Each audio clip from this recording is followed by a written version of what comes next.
Well, it's time to make a pizza. That's a 14-inch pan. This is a commercial grade pan. You never clean these. Ever, ever, ever, ever. You scrape them and wipe them down with a damp cloth. Otherwise, they'll stick and be worthless. This pan has never been scoured.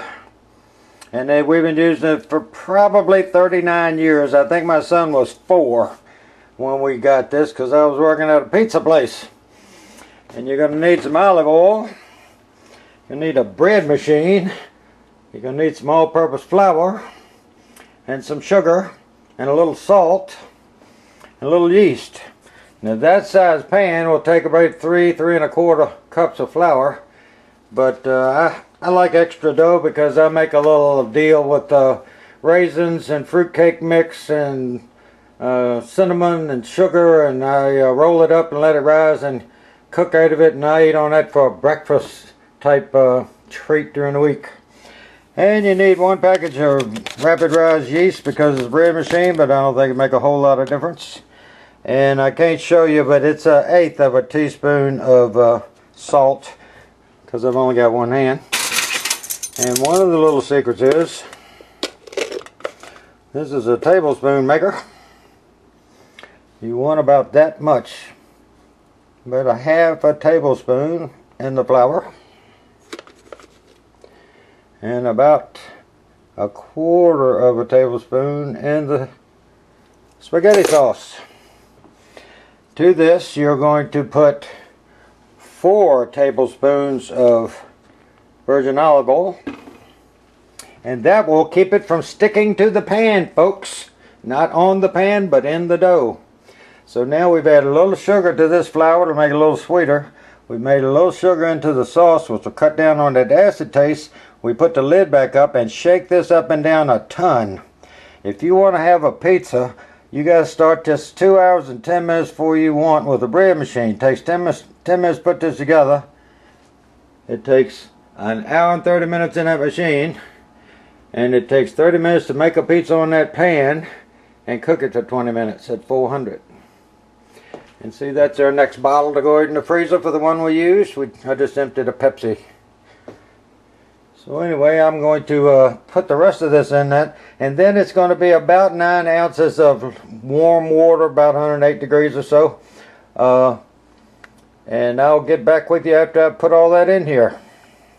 A quick review. We have 3 1/2 cups all-purpose flour, 1 package of rapid rise yeast, 1/8 teaspoon of salt, 4 tablespoons of olive oil. If you don't like olive oil that much, that's up to you. You can use 3 and it's not a bad recipe, but 4 just gives the crust a good texture and it doesn't taste like a saltine. And 8 ounces of warm water, about 108 or 9 degrees, and that much in the 8-inch thing will make just under 9 because I'd rather add water to it than flour. And we took this and put the lid on it, and every time I come by it I will shake it up because I want that to be sugar to be dispersed in this whole jar. I don't want somebody to bite down in a piece of pizza and got a teaspoon of sugar on it. It would be gross. And that's pretty much it, folks. Then you just plug it in and put it on the dough, and it'll take an hour and 30 minutes. It is now 5:22 here on the East Coast. And at 7:22 we'll be eating pizza. I don't know about you guys, but I like to fool with this thing when it's running. I can't help myself.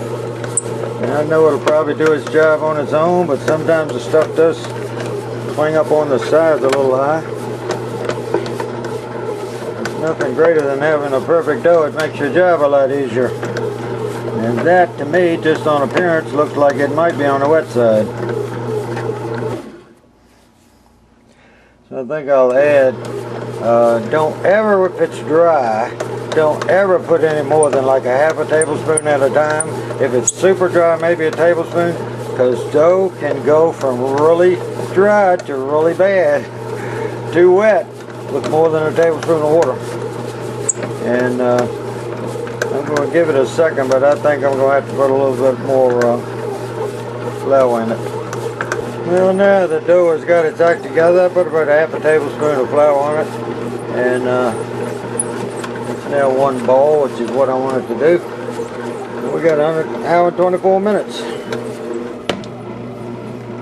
Some of you people that are closer to my age, and I'm 70, might recognize this. In the old days, back in the day, really before most of your parents were probably born, they used to have a deal in your kitchen where you had a porcelain tabletop on it, and up at the top you could open up two doors, and the left hand door folded out, and you put your flour in the sifter that was mounted on pivot arms, and you could just pivot that out and sift what you wanted and fold it back up into that utility cabinet. On that utility cabinet above one of the drawers was a board for kneading your dough and rolling out dough. And that was the bottom, and there is a little hand hole so that when it was there you could grab it and pull it out into the room, and it had a little support under it. It gave you more space, because when you're fooling with dough and baking bread, it takes a lot of space, and people had small kitchens. All I did is took my pizza pan and laid it upside down on this and made a mark all the way around it with a point on a compass. So I had a scribed mark on it. And that I know when I rolled it out enough. Now most of the time I will fold my dough over twice and make a quarter out of it and then put it in the pan. Anyway, we'll be back when this dough gets finished. Looking in my bride as a camera person.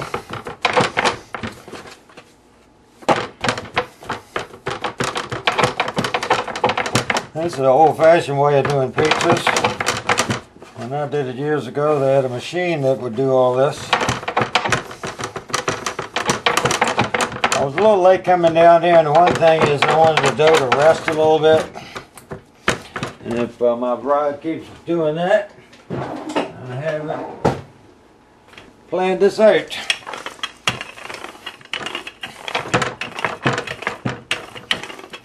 I don't, my bride and I, neither one of us like a real thin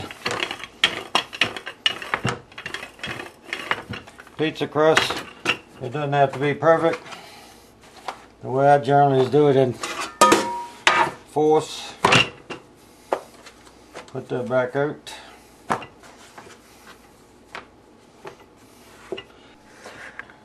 Well, the dough didn't want to work for me as well as it usually does, and but it's on there, and I don't know how y'all do it, but when I get it crimped down with the pizzas have been made with fingers for years, and I take my knuckle and just go around the outside to get a crust on it, and then I just take a rolling pin and roll around the edge of the pan, and it'll cut off the excess.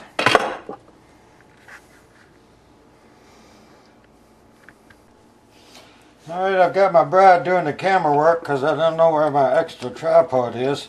And we'll shake this one last time because of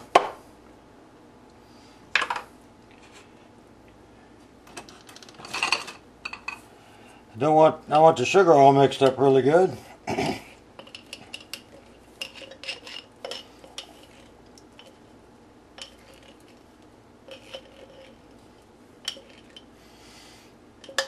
His job is getting most of the sauce out of it. And the easiest way to do these is just roll it around the pan. I'm sure everybody does it the same way. I try to get it up on the crust a little bit. It just looks better when you finish it. I just take and cut the entire top off of a mozzarella cheese package. If you had a Lazy Susan, this would be a great thing for it, because you could just spin it around while you do this. This is an 8-ounce package, as long as they're still making them. This is not a dietetic pizza.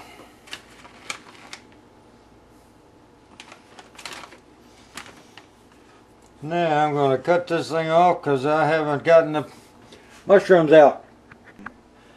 I forgot to get the mushrooms. I just take old tea strainer and put over the end of it. Drain the liquid off. You don't really want a lot of liquid on your pizza.